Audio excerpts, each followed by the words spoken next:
বিসমিল্লাহির রহমানির রহিম। আলোচনার বিষয় কালো টাকা। কালো টাকাটা আসলে কি? কালো টাকা বলতে এমন টাকাকে বোঝায় যার উৎস বৈধ বা আইনসম্মত নয়, শরীয়তে যা নিষেধ আছে, যেমন ঘুষ, দুর্নীতি, কালোবাজারি, চোরাকারবারি, মজুতদারি, মাদক, অস্ত্রসহ নিষিদ্ধ পণ্যের ব্যবসা থেকে উপার্জিত অর্থই কালো টাকা। যারা আয়কর রিটার্ন জমা দেন বা আয়করের রিটার্নের যে বিবরণী, ওখানে যথাযথভাবে সম্পদ এবং আয়ের হিসাব না দিলে বৈধভাবে অর্জিত আয়ও কালো টাকা হয়ে যেতে পারে। শরীয়তে বা আইনে কালো টাকা অর্জন সমর্থন করে না, এটা অর্থনীতির জন্য ক্ষতিকর।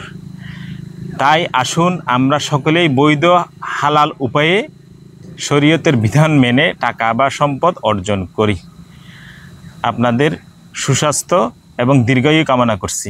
আসসালামু আলাইকুম।